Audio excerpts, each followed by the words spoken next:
मेनका देखिए, मैं कुछ नहीं जानती, आपको आना ही पड़ेगा। मेनका किसी से फोन पर बातें कर रही थी कि तभी उसकी ननद सुगंधा वहां पर आ जाती है। सुगंधा, अरे भाभी, किसको बुलवाने की बात चल रही है?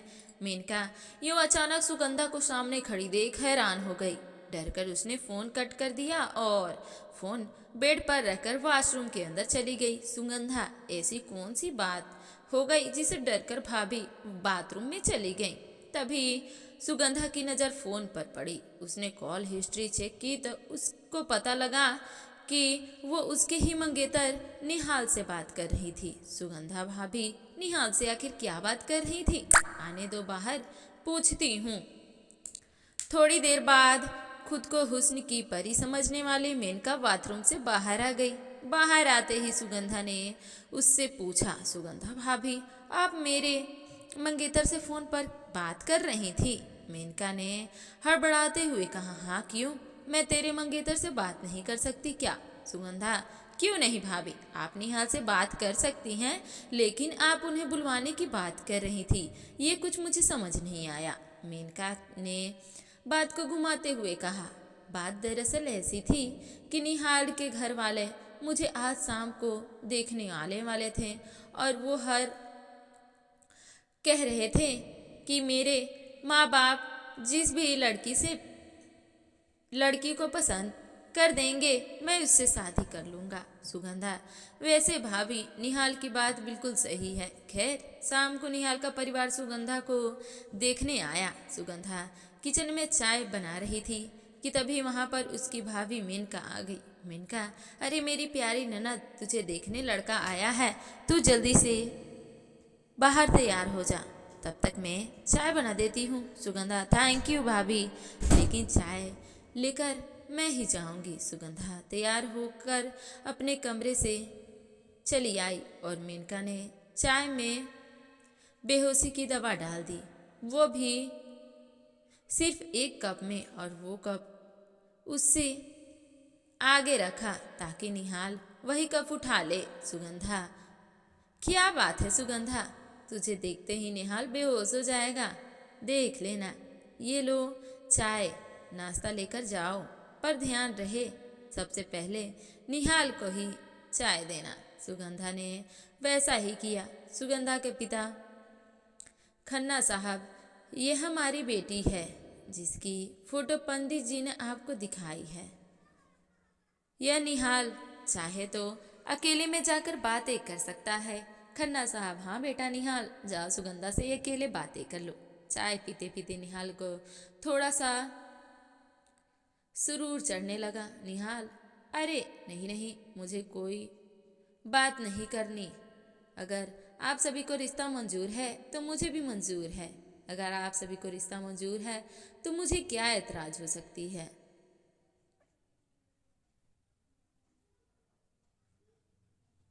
और अगर आप लोगों को रिश्ता मंजूर नहीं है तो मुझे भी मंजूर नहीं है। इतने में वहाँ पर सुगंधा की भाभी मेनका आ गई और हाथ पकड़कर उन दोनों को अपने कमरे में ले गई। मेनका, अरे क्या बच्चों की तरह शर्मा रहे हो तुम लोग?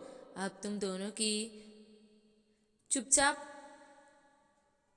बातें कर लो, कोई नौटंकी नहीं चाहिए मुझे। अगर कहो तो मैं चली जाती हूँ यहाँ से। निहाल, अरे नहीं नहीं, आप यहीं रुकिए, वरना घर वाले क्या समझेंगे। सुगंधा, मुझे आपसे कुछ भी नहीं जानना है। आप और आपका परिवार मुझे पसंद है। अगर आप मुझसे कुछ पूछना चाहती हैं तो पूछ सकती हैं। निहाल, नहीं, मैं निहाल कुछ बोलने ही वाला था कि तभी वो बेहोश होकर बेड पर गिर गया। सुगंधा की भाभी, ये क्या हो गया? आप तो शादी से पहले ही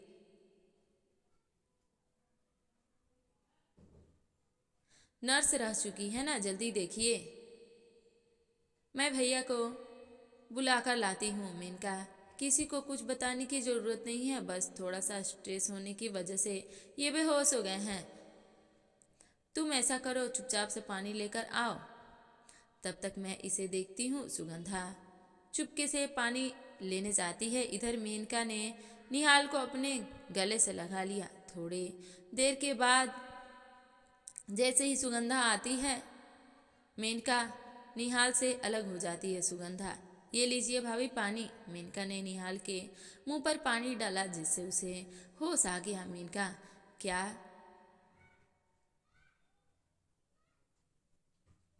क्या करते हो होने वाले नंदोई साहब? होने वाली बीबी को देखकर ही बेहोश हो गए। कमाल है। निहाल और सुगंधा का रिश्ता तय हो गया और दोनों की धूमधाम से शादी हो गई। लेकिन मेनका की नज़र निहाल पर ही थी। सुगंधा अब अपनी ससुराल जा चुकी थी, लेकिन मेनका बार बार जानबूझकर सुगंधा को फ़ोन करती रहती और उससे बात करने के बजाय निहाल से ही बात करती रहती। मेनका जैसे ही अपनी ननद ससुराल में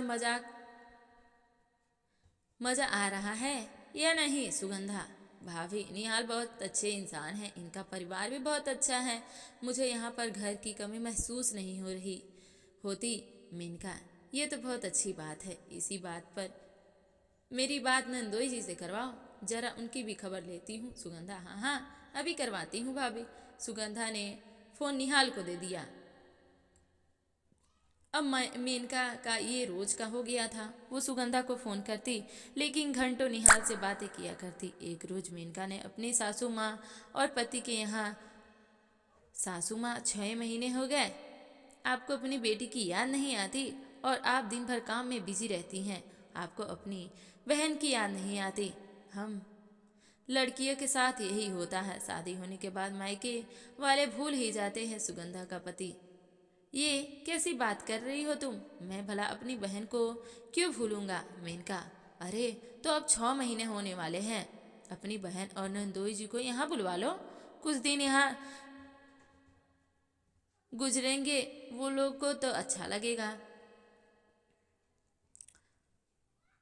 सासू माँ, बहू ने तो मेरे दिल की बात छीन ली और अभी फ़ोन करती हूँ दामाद जी को। अपनी सासू माँ की ये बात सुनकर मेनका बहुत खुश हो गई और शाम को ही निहाल अपनी नवेली दुल्हन सुगंधा के साथ अपने मायके आ गया। घर की डोरबेल बजी। सुगंधा की माँ, अरे आओ आओ, अंदर आओ, तुम दोनों अंदर। जाकर निहाल अपनी सास और ससुर और बाकी परिवारों से मिलता है। अगली सुबह जब सुगंधा अपने कमरे में नहीं थी तो इस बात का फ़ायदा उठाकर मेनका उसके कमरे में आ गई और इसकी साड़ी पहन ली। मेनका, मैं सिर्फ नाम से नहीं बल्कि हुस्न से भी मेनका हूँ। तभी अपने कमरे में सुगंधा का पति निहाल आ गया। उसने पीछे से मेनका को अपनी बाहों में भर लिया। निहाल, सुगंधा, तुम इस साड़ी में कितनी प्यारी लग रही हो। मैं तुम्हें ये बताने आया हूँ कि तुम यहाँ आराम से रहो अपने परिवार के साथ। मैं आज निकलने वाला हूँ, मुझे काम है। जानने के बाद सुनते ही मेनका पीछे पलट गई। मेनका, ये क्या कह रहे हो नंदोई जी? निहाल हैरान हो गया और थोड़ा डर भी गया। निहाल, अरे भाभी, आप यहाँ क्या कर रही हो? आई एम सॉरी, मुझे लगा कि सुगंधा है। मेनका, अरे कोई बात नहीं नंदोई जी, मेरे हुस्न के जाल से कोई नहीं बच पाया। मेनका उसका हाथ पकड़ने लगी लेकिन तभी निहाल अपना हाथ पीछे छुड़ाकर वहाँ से भाग गया। निहाल, सुगंधा, मैं घर जा रहा हूँ, जब भी आना हो मुझे फ़ोन कर देना। सुगंधा की माँ, अरे आज तो तुम नहीं जा सकते निखिल बेटा, आज हमारी खातिरदारी करने का मौका दे दो। मिनका, मैं भी तो वही कह रही हूँ सासू माँ, घर वाले के प्रेशर देने की वजह से निहाल उस दिन रुक गए। दिन भर अच्छे अच्छे पकवान बनाकर उन्हें खिलाए गए लेकिन पूरा दिन मेनका उसे घूरती रही। रात हो चुकी थी। निहाल और मेनका कहीं गायब थे। सुगंधा भैया, मेनका भाभी कहीं नहीं दिख रही हैं और न ही निहाल, सुगंधा का भाई। तुम्हारी भाभी मुझे कहाँ कुछ बताती है। सुगंधा, तभी डोरबेल बजती है। सुगंधा ने दरवाज़ा खोला। सुगंधा ने जो देखा वो देखकर उसके पैरों तले से ज़मीन खिसक गए थे क्योंकि निहाल और मेनका के गले में वरमाला पड़ी हुई थी। सुगंधा भाभी, निहाल ये क्या है? सुगंधा, अब मैं क्या करूँ सुगंधा, निहाल पर मेरी पहले से ही नज़र थी। अगर निहाल की शादी तुझसे न होती तो वो मेरे जाल में नहीं फंस पाता। इतने में सुगंधा का भाई आया और उसने निहाल की गिरेबान पकड़ ली। साले, मैं तुझे इतना अच्छा इंसान समझता था और तू मेरी बीवी के साथ ही चक्कर चला बैठा। तुझे मैं छोड़ूंगा नहीं। पहले तुझे मारूंगा, उसके बाद मेनका को मौत के घाट उतार दूंगा। अचानक घर में महाभारत मच गया। सारे लोग हैरान और परेशान हुए। सुगंधा के भाई ने एक जोरदार तमाचा निहाल को मारा और वैसे ही निहाल की नींद खुल गई, क्योंकि वो ये सब कुछ सपने में देख रहा था। सुगंधा, निहाल क्या हुआ? तुम हाँफ क्यों रहे हो?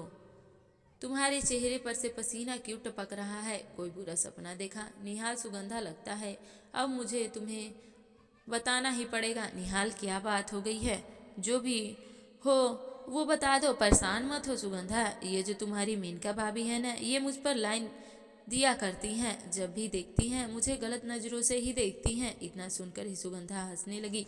सुगंधा, अच्छा तो तुम इस बात से परेशान हो? भाभी बहुत ही चुलबुली नेचर की और बहुत ही मॉडल ख्याल की हैं। वो सभी के साथ ऐसा बिहेवियर करती है। सो जाओ। निहाल उसकी कमरे पर कहने पर सो गया। लेकिन अगली सुबह जब बाथरूम के अंदर से निहाल टॉवल मांग रहा था, तब मेनका उसे टॉवल देने के बहाने बाथरूम में ही घुस गई। निहाल, अरे छोड़ो भाभी, ये क्या कर रही हो आप? मेनका, इतने नखरे मत दिखाओ। उन लोगों की बातें सुनकर सुगंधा और पूरा परिवार उनके कमरे में आ गया। निहाल बाथरूम का दरवाज़ा खोलकर बाहर आया और उसके तुरंत बाद मेनका भी बाथरूम से बाहर निकली।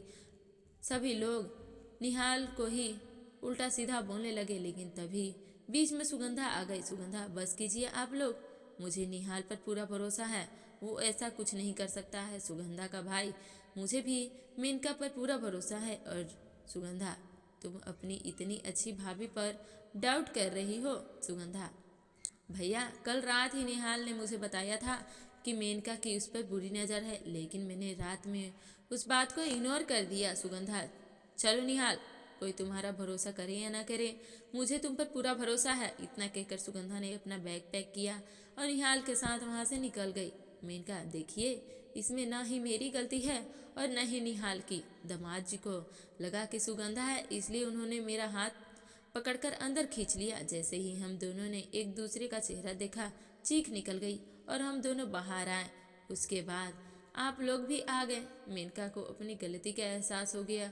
उसने फ़ोन करके निहाल से माफ़ी मांगी और उस बात को वहीं दबा देने के लिए कहा। उसने